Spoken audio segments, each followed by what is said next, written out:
I'm looking at something that's been there for tens of thousands of years, and my life's a hair on a dog's back. And how if I can spend those days showing people kindness and understanding, gratitude, selfishly, it's funny, I really believe when we live our lives like that, that we not only do we make a huge difference in others around us, but it shapes the optic in which we see the world.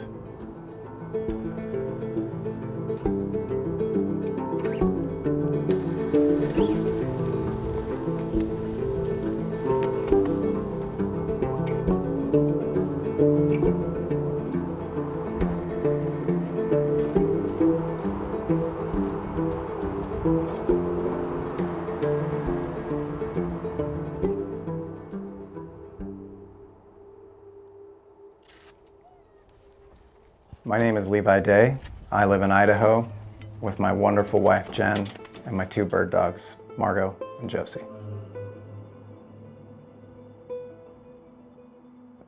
Thinking back on my evolution as a hunter, or where it all began, I've spent a lot of time in reflection with that, because I think as I continue in my journey, I can't help but look and value where I came from in the past. And it wasn't something that was necessarily fostered that much in my family. There wasn't a lot of it around, but I can remember at a really early age my grandfather stepping in and deciding that he wanted to take an active role in that.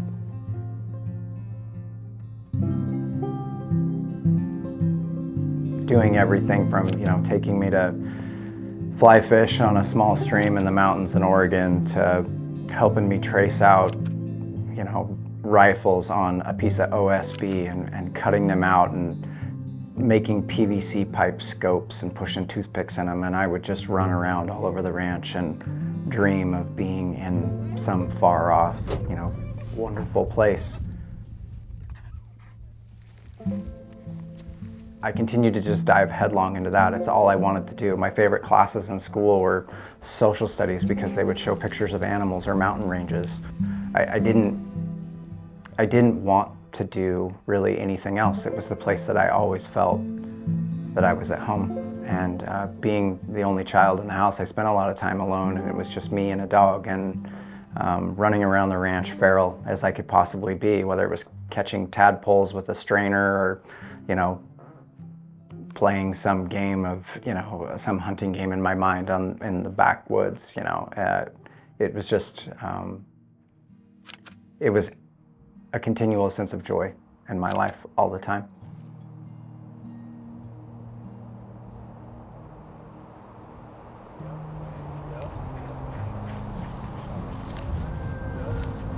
Appreciate it for what they are.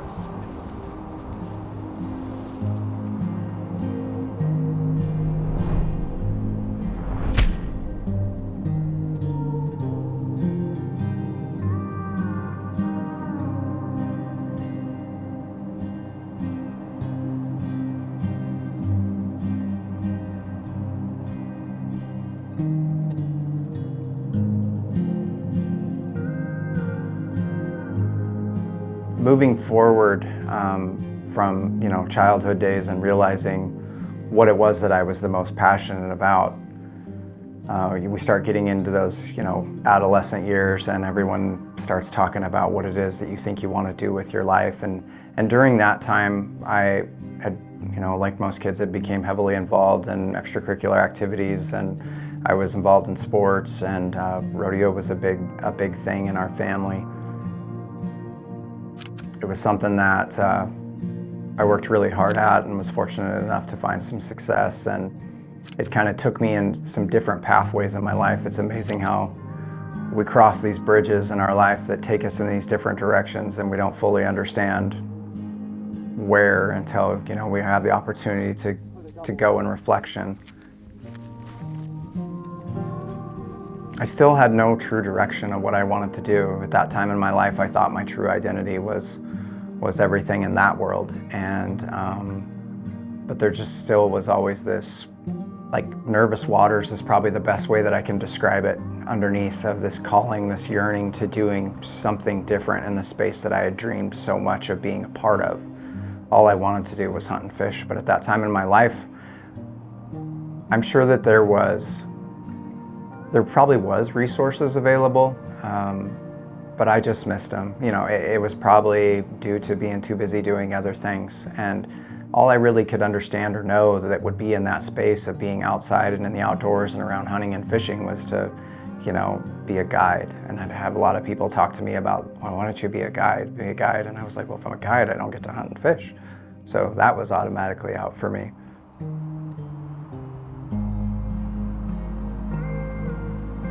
And then I had a really wise man tell me one time that a career or a job is really just deciding how much of your life is for sale and what it's worth.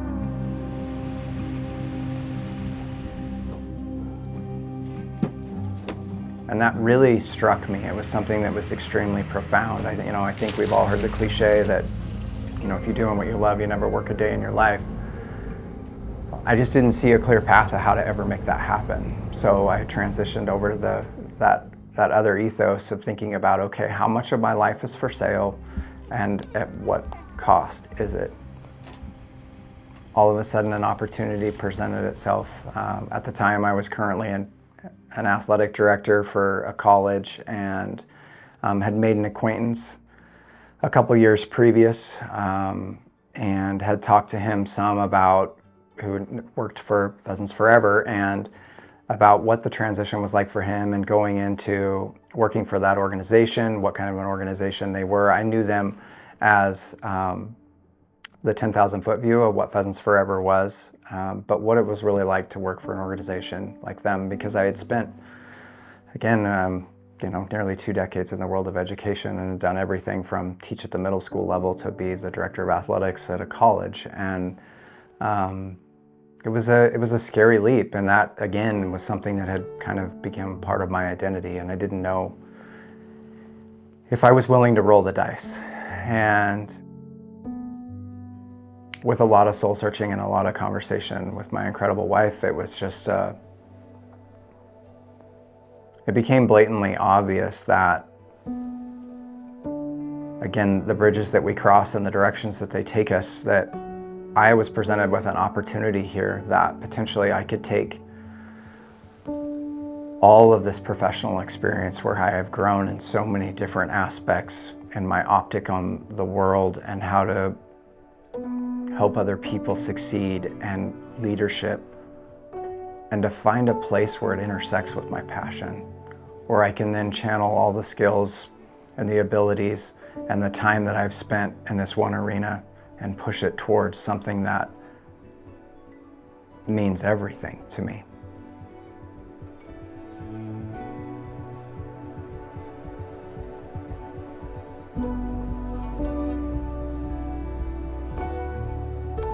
Currently, I work for Pheasants Forever. I am a conservation leadership programs manager. Within those programs that I manage is our Journey to Conservation Careers program, our virtual career and college fair, and our national internship program. And all of these programs essentially help to create opportunities for young people to be able to find a way to work within the space of conservation. I can't think of a more fitting position for me that not only taps directly into my past experience, but tugs directly at my heartstrings of being that young person dreaming of working within this space, of still being able to make a difference, but not knowing what direction to go. And now being able to provide those opportunities and hopefully be a gateway and a conduit it's a really powerful thing, and I feel so very fortunate.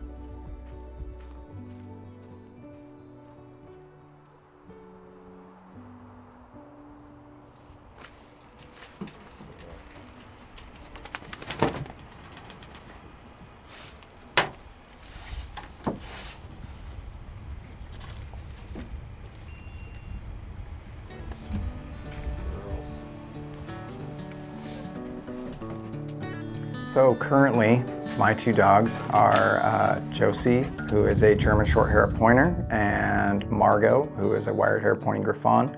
Josie is 3 and Margot is 7. You know, I had this conversation with Garrett quite a bit this week too about where everybody's got the best dogs, and at the end of the day, they're right. And I definitely fall in that camp. I can look at them very objectively and know the weaknesses that they have, but for me, they just really are an incredible pair of dogs who have had the opportunity to hunt a lot of places and a lot of different species, and they just work hard, and they just, at the end of the day, they make me really happy. And they are part of our family. They are in our house. They sleep with us, and they go everywhere with us. And they're very, very different dogs. I like to say that, you know, it's different clubs in the bag, for sure, which I love because, you know, just because you can play a golf course with a 7-iron, why would you? And they're very different, but both bring just a tremendous amount to the table, not only in their performance, but who they are in our families. And they are very special to me. Uh-oh. She on point? Here we go again. Yeah. If there's one key takeaway from my perspective within the Upland community that each and every one of us are so fortunate to be a part of, it's to realize that there is a space for everyone, regardless of the type of bird, or the way that you like to chase birds, or the number of birds that you harvest, whether you hunt solo or hunt with your family. Again, there's just a space for everyone.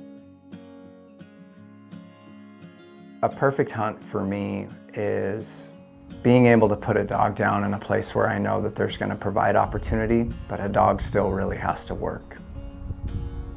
Having country that takes a little bit of something from you as well. It doesn't have to be something that goes out and crushes you, but at the same token, you're going to earn your opportunities. Watching a dog put the pieces together, whether they make mistakes or not, seeing birds, you know, erupt off the ground, watching a dog go on point, and having that moment before the flush when it seems like the whole world has stopped.